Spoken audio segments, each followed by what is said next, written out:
entre le 17 décembre et le 21 décembre, les 6e, les 5e et les 4e n'ont pas cours. Je m'explique. Ils n'ont pas cours classique avec un emploi du temps classique. En fait, ils travaillent d'une façon complètement différente toute la semaine. Et les 6e travaillent sur le thème du au commencement, qui est un thème que l'on retrouve beaucoup, qui est très transversal et dans les programmes de 6e. Les 5e vont aller dans les châteaux de la Loire à printemps prochain. Donc on a choisi évidemment la Renaissance. Et les 4e, eux, c'est sur la sécurité. Les gestes de premier secours, la prévention, les écrans, enfin toutes ces questions-là qui font que, comment je veille sur moi et comment je veille sur les autres. Et au lieu de traiter ça par des modules de 55 minutes classiques, on décide de regrouper ça pendant toute une semaine et tous les professeurs participent évidemment à l'élaboration d'une part, à la conception et puis à la réalisation de ces semaines-là. D'accord. 6e, 5e, 4e, les 3e sont pas là. Alors il se trouve que les 3e sont en stage en entreprise et donc on utilise entre guillemets cette possibilité qui nous donne beaucoup plus de possibilités. Moi j'ai 7 heures de cours en 3e. Voilà 7 heures que je peux basculer, vous voyez, en étant présent dans un atelier dans la semaine. Notre semaine est ainsi organisée. Il y a 3 temps. Il y a un temps de transmission de connaissances. Bon, la conférence ou bien peu importe. C'est-à-dire que je suis en situation de recevoir quelque chose.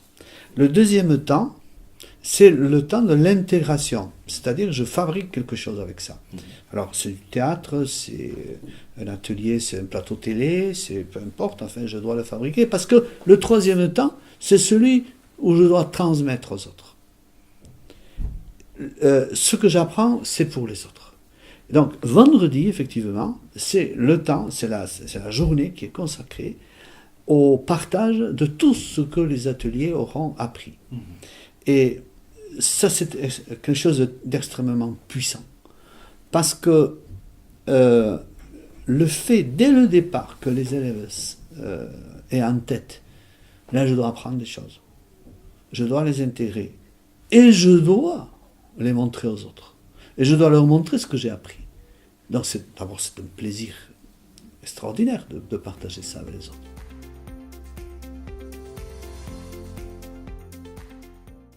Eh bien, nous sommes tous les enseignants sous l'impulsion du chef d'établissement qui nous dit allez-y, inventez des choses.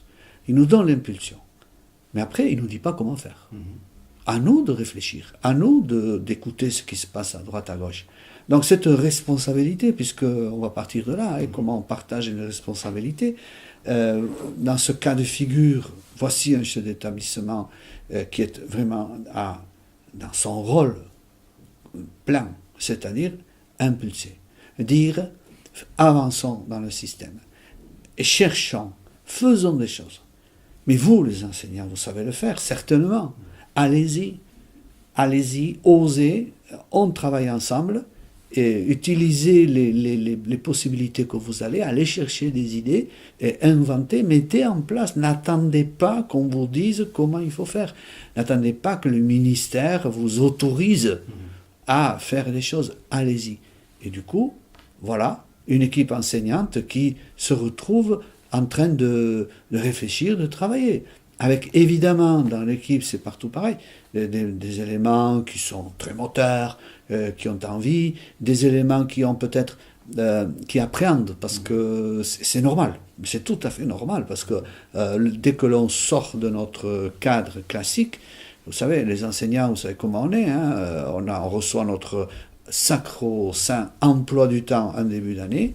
Alors là, on a un trou, là, on a l'après-midi de libre, et après, on n'aime pas du tout qu'on nous bouge ça. Et il faut sortir de ça. Il faut accepter d'être bousculé. Il faut accepter de travailler avec les autres. Il faut accepter toutes ces questions-là. Et donc, ma foi, ben voilà, on est bousculé. Et puis, il faut travailler avec les autres. Et ça, on n'a pas l'habitude non plus, surtout donc en collège, où voilà, nous faisons notre programme, hein. Alors certes, il y a les EPI, on peut appeler ça comme on veut, etc. qui nous incite, c'est une incitation. C'est un cadre qui est proposé.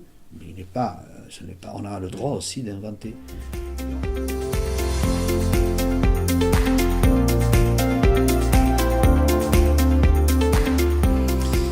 Dans l'élaboration d'abord, puisque on est là, on est comme une équipe d'ingénieurs, quoi. Hein. C'est-à-dire que, voyons, dans nos programmes, qu'est-ce qui fait que ceci va abonder, éclairer, structurer le thème qui est choisi. Bon.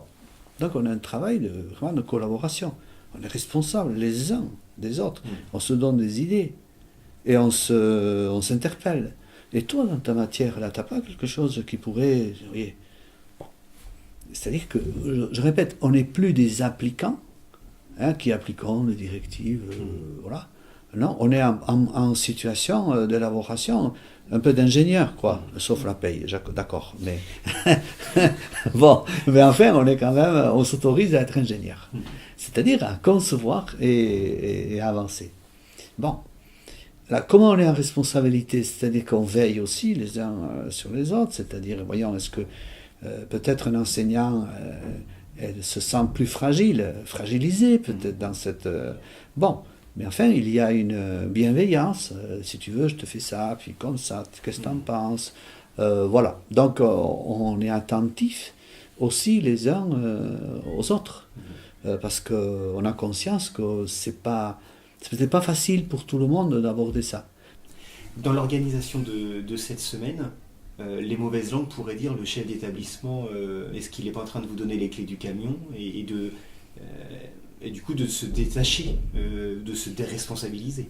Ah non, parce qu'il est garant de cette semaine-là, même si il nous laisse faire un peu... bon. Mais en même temps, il est vigilant, il veille aussi sur cette semaine, et il encourage, il appuie, il écoute, il participe au bilan, et par le retour qu'il nous fait, ensuite, il n'est pas forcément là comme évaluateur, dans je vais dire une évaluation type audit, c'est pas ça. Mais pour nous dire combien il est heureux que, effectivement, ce projet s'inscrive dans le projet du collège.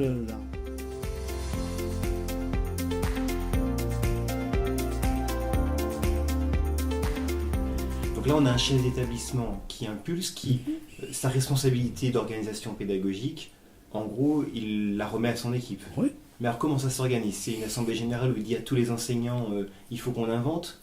Ou est-ce qu'il y a une méthodologie particulière qu'il a utilisée? Alors, l'assemblée générale, c'est vraiment l'instance effectivement de décision, de validation. Mais une fois que l'assemblée générale a validé ça, eh bien nous avons un conseil pédagogique. Alors, ce conseil pédagogique, normalement, dans les textes, il est obligatoire. Bon, alors on y met ce qu'on veut dans un conseil pédagogique, mais nous on s'est dit, mais c'est absolument l'outil absolument nécessaire, indispensable. Alors nous voilà comment on fonctionne. Le conseil pédagogique, c'est une instance ouverte, donc où les enseignants volontaires travaillent, explorent, essaient de sentir ce qu'il faut faire, tout ça.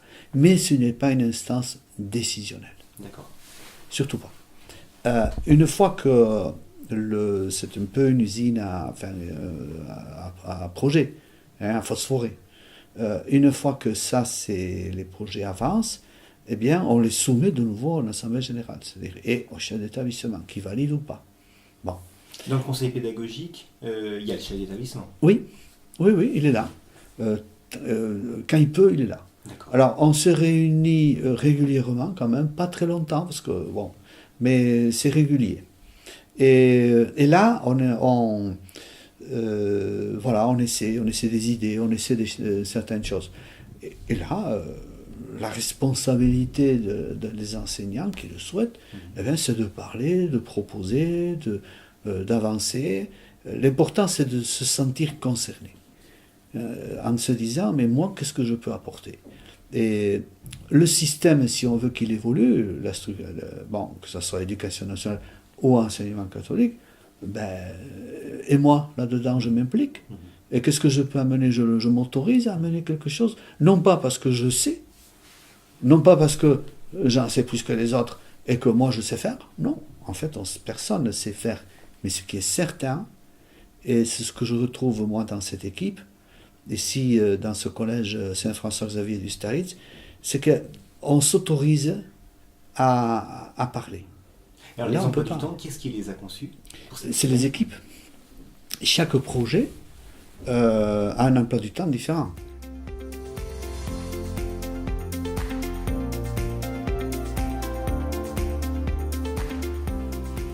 Moi, il y a une phrase qui m'a beaucoup frappé de l'enseignant.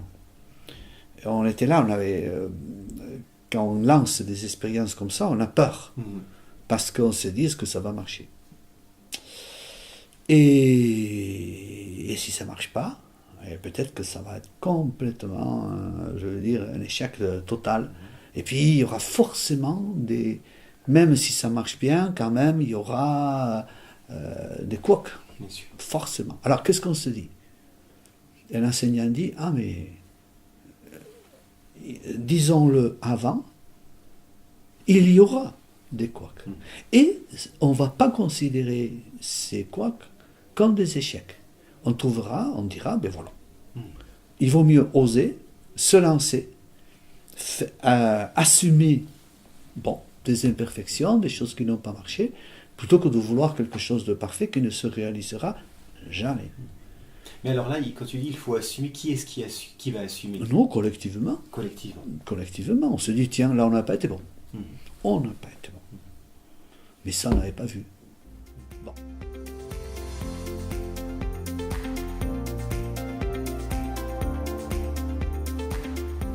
C'est très dynamisant. Et on voit des enfants qui, en situation scolaire classique, sont éteints, s'ennuient. Et là, ils sont comme des balles. Ah oui, mais ça, on ne peut pas le dire comme ça, etc. Ils sont là. Quand arrive l'heure de la récré, tout à l'heure, j'avais 3 enfants, ils ne voulaient pas sortir. Ah bon, qu'est-ce que vous avez fait? On n'a pas fini, monsieur. Ah bon, très bien. Donc, ils n'ont pas fini parce que ils savent qu'ils doivent montrer ça aux autres, donc et là c'est pas pour le prof qu'on travaillait, c'est vraiment parce qu'on a quelque chose à montrer à nos pairs. Donc eux aussi ont une responsabilité qu'ils vont devoir partager. Ah ben oui. Donc la conception, c'est millimétré dans notre ce travail d'ingénierie ici, de pédagogie, elle se fait au millimètre, et tout ça c'est pensé. C'est pas juste pour passer le temps, c'est pas juste parce que ça fait bien, non, c'est un acte d'enseignement, un acte d'apprentissage qui est bien réfléchi entre tout le monde. Alors on l'a lancé l'année dernière en 6e avec une seule classe, parce qu'on avait besoin on va essayer, on va voir. Et le compte rendu des élèves, on a demandé aux élèves d'évaluer cette semaine-là. Et alors là, il n'y a pas photo. Les élèves nous disent, mais pourquoi on ne travaille pas toujours comme ça? On n'y est pas encore. Nous, les enseignants, on n'est pas prêts. Mais vous avez raison. C'est certainement comme ça qu'il faudrait travailler dans cette façon-là de travailler, telle que vous l'avez vécu, l'on a vécu nous. Mais en même temps, on est clair avec les élèves. Vous savez, on a envie de faire en sorte que vous soyez que vous soyez plus heureux au collège, que vous appreniez surtout.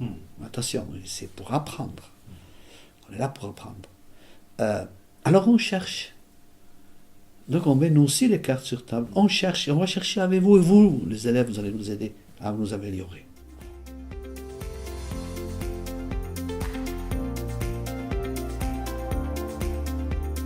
Alors, moi je crois que nous devenons peu à peu, c'est le mot à la mode maintenant, mais si ça avait un sens, c'est le mot organisation enseignante.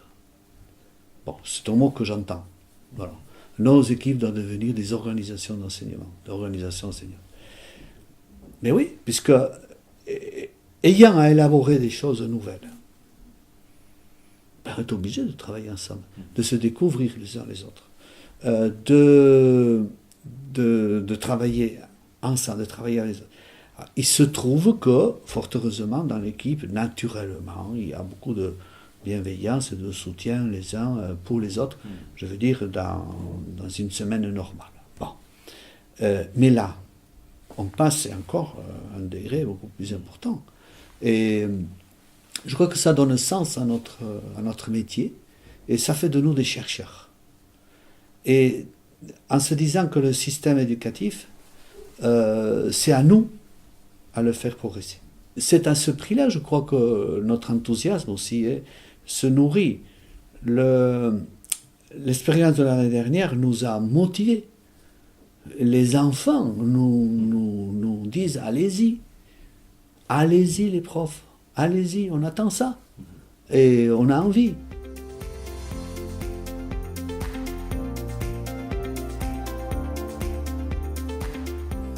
Alors, effectivement, c'est une question d'articulation. L'horizontalité, elle est indispensable dans la mesure où il faut faire société quand même. Cette institution, il faut la faire vivre. Bon. Et qu'est-ce qui va lui donner cette pulsion, cette circulation, cette vie? Cette vie, elle est donnée, effectivement, dans cette horizontalité, c'est-à-dire dans le fait qu'on est très au clair par rapport à la place qui est la nôtre dans cette institution, la mission qui nous est donnée. Chaque établissement a une mission, a une lettre de mission à laquelle il doit se référer. Donc je ne suis pas tout seul, je ne fais pas ce que je veux, je suis dans quelque chose. Je ne suis pas tout seul. Maintenant, pour la faire vivre, eh bien, ce n'est pas l'horizontalité où les choses viennent d'en haut vers le bas. Ce n'est pas ça. C'est qu'on est là tous ensemble et dans le respect de la place de chacun là où il doit être. Moi, je pense que les deux, moi, je suis très à l'aise pour combiner les deux. D'accord. Mais, attention, c'est toujours une recomposition à faire. Constamment. Voyons, qu'est-ce que je fais là? Je le fais au nom de qui?